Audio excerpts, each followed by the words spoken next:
Mula sa bayan ng Muntinlupa, lipad naman tayo dito sa bayan ng Bulacan, dito sa San Miguel, Bulacan para sa ating episode ngayon dito sa Misa at Mesa, ang Yan. parokya ng Diocesan Shrine of Saint Michael the the Archangel. Archangel. Dahil itong ating episode ay para sa pagdiriwang ng kapistahan. Kapistahan ba o dakilang kapistahan? Kapistahan. Kapistahan ng Arkanghel si Michael, Rafael at Gabriel. Kaya hayaan yung itour namin muna kayo dito sa simbahan, dito sa San Miguel, Bulacan. At samahan niyo kami pagkwentuhan natin kung ano ba ang gampanin o role nitong mga anghel na to sa ating buhay.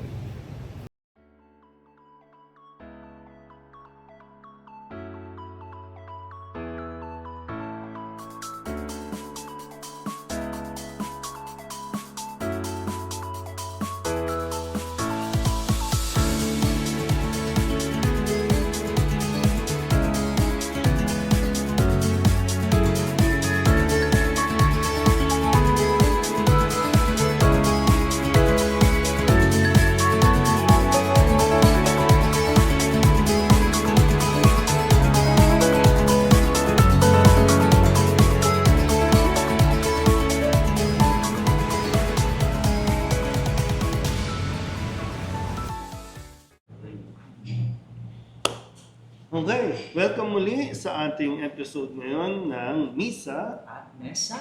So matapos nga tayong magbiyahe ng 3 oras Yeah. dahil sa ulan At traffic. traffic, pero narating natin yung simbahan na binisita natin, nagdasal para sa episode natin. Ngayong kapistahan ng Arkanghel, Michael, Gabriel, and Raphael. Yan. Oo, Father, kanina galing tayo sa Diocesan Shrine of Saint Michael the Archangel.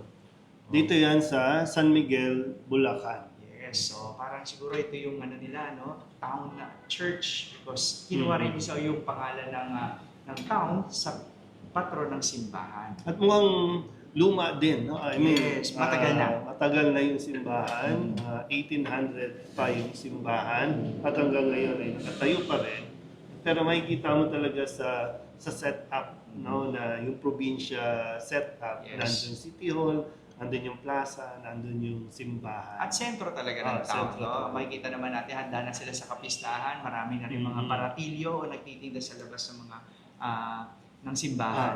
At yun po yung dahilan kung bakit yun yung ating pag-uusapan ngayon sa ating mesa dahil nga kapistahan ng Arkanghel. Yan. Father Douglas, masyadong yatang malapit sa iyo ang mga Arkanghel. Bakit nga ba? Ay, siyempre dahil ako po ay kasama yung aking mga kapatid na pare. Naordinahan kami September 29, 2012. So, Yun. 12 years old na kaming pa. So, ibig Celebrate sabihin, yun ang inyong araw ng ordinasyon. Yan, kaya malapit kay Father Douglas ang mga patron na ito o mga anghel na ito. No, pero bukod doon, Father, ano bang pagkakakilala mo sa mga anghel na to? Simulan natin muna si San Miguel. Yeah. Si San Miguel, siyempre kung magbabasa kayo ng Biblia, at kadalasan din yung image ni San Miguel ay yung tinatapakan niya at kumbaga tinalo niya sa laban ang isang demonyo, si Lucifer. So si San Miguel, siya po yung parang leader, no, ng lahat ng mga anghel na nakipaglaban doon sa mga anghel na nagrebelde sa Diyos. By the way, Father Douglas, Saint Michael or Michael derived from the Hebrew word Mikael, which means who is like God. So parang tumatayong katawan ng Diyos o parang Diyos, no? Which of course, katulad ng Diyos, defender of evil. Maganda yung salitang defender, hindi kinakalaban ng evil dahil kahit kailan ang kabutihan hindi kinalaban ng kasamaan. Baliktad, ang kasamaan ang kumakalaban sa kabutihan. Pinagtatanggol ng kabutihan ang kabutihan para hindi manaig ang kasamaan. Gaya nga nang nagawa ni Saint Michael. no? Gaya ng kinukwento mo na tinalo niya si Lucifer. At sa ating buhay, no, nakikita ko to, naalala ko nung elementary pa ako, nung bata pa ako, laging ginawang imahe ng aking preschool teacher, yung guardian angel natin na lagi nasa tabi natin at meron din sa tabi natin demon, no? Evil o devil, no? Na tuwing gagawa tayo ng mabuti, no? Laging chini-cheer tayo ng angel natin. At kapag gumagawa tayo ng masama, tawa ng tawa ang demonyo, samantalang ang angel umiiyak. So, it's like that. Parang ganun yung imahe natin ni Saint Michael. No? Pinagtatanggol or defender of goodness against evil. Para bang kung mayroong mga tukso, mayroong mga temptation, yan. So, si San Miguel din ang pwede natin ding tawagan. Ano naman si Pangalawa, Saint Gabriel? si Gabriel naman yan. Famous naman siya na naririnig natin sa Annunciation story, no? Kung saan siya po ang nagatid ng balita kay Mama Mary, no? Kay Maria, na siya ay piniling maging ina ng anak ng Diyos. At hindi lang yan, hindi lang kay Mama Mary, of course, siya rin ang nagbalita ng panganganak o pagdadalang tao ni Elizabeth through Zacharias. No? Siya yung nagpakita. At hindi lang din yan, siya rin yung anghel na nagpakita sa panaginip ni Saint Joseph. Ayun. Na ito, kung titignan natin, yung dalang balita nito ni Saint Gabriel. Kasi by the way, Gabriel came from the Hebrew word or Hebrew, which means God's power or power of God. At yun ang makapangyarihan ng Diyos sa atin, no? Yung kanyang salita. Na sa kanyang salita, ang kanyang plano ay natutupad sa atin. Na sa kanyang salita, tayo ay nagagabayan sa buhay. Kaya nga, kung ating pakikinggan ang salita ng Diyos, ang plano ng Diyos, nagkakaroon to ng kapangyarihan sa atin, at yung kapangyarihan yon magdudulot ng kabutihan, at yung kabutihan madadala tayo sa mas magandang buhay. Gaya ni Maria. O gaya ni Maria, ni San Jose, at saka ni Zacharias at Elizabeth. No? Bagamat hindi madalas kung ano ang plano ng Diyos, kung ano man mga sinasabi ng Diyos, hindi madali, pero sigurado ito ay tungo sa ikabubuti at kagaganda ng ating buhay. Yan. So, pangatlo naman ay si Raphael. Yan. Kung kanina binabanggit niya, si Michael ang nakipaglaban, si Gabriel ang naghatid ng balik. Si Raphael naman ang nagpagaling. Yan. So, Kaya ang Hebrew, no, it came from the Hebrew word God's doctor.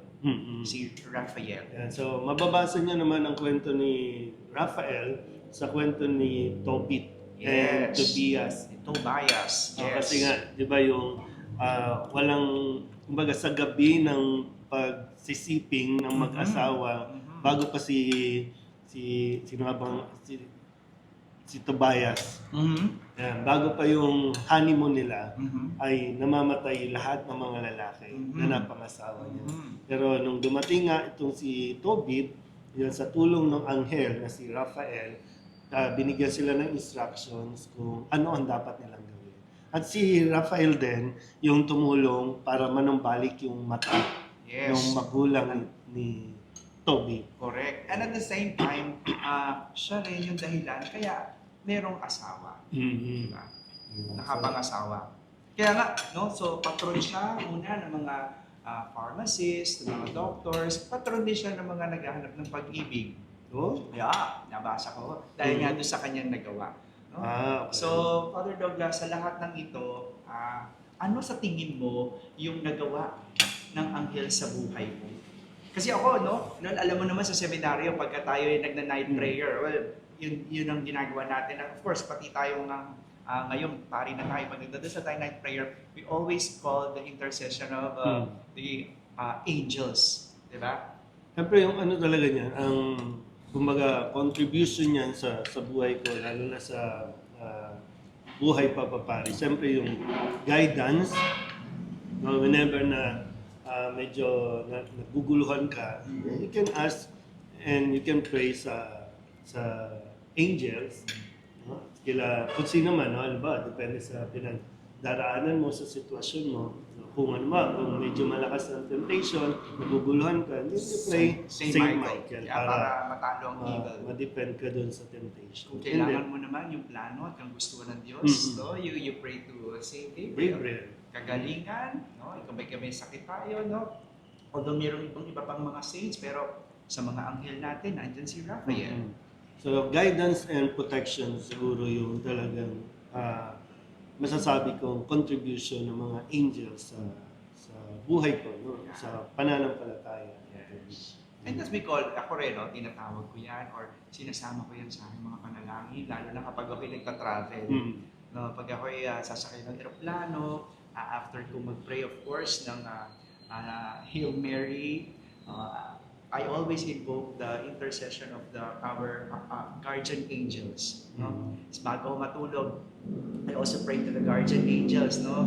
Naalala ko, tinuro yun eh. Isa yun sa mga una kong mga dasal na natutunan bukod sa prayer before meals. Mhm. No? Yung prayer to Guardian guardian dear. angels, angel of God, my guardian dear, to whom God sa... Kasi pag uuwi ng bago umuwi ng school, no, magdadasal muna kami, morning and after, magdadasal. So yun yung uwian na prayer. Mhm. So hindi ko yun makakalimutan. Na tinuro yan sa amin sa eskwelahan namin.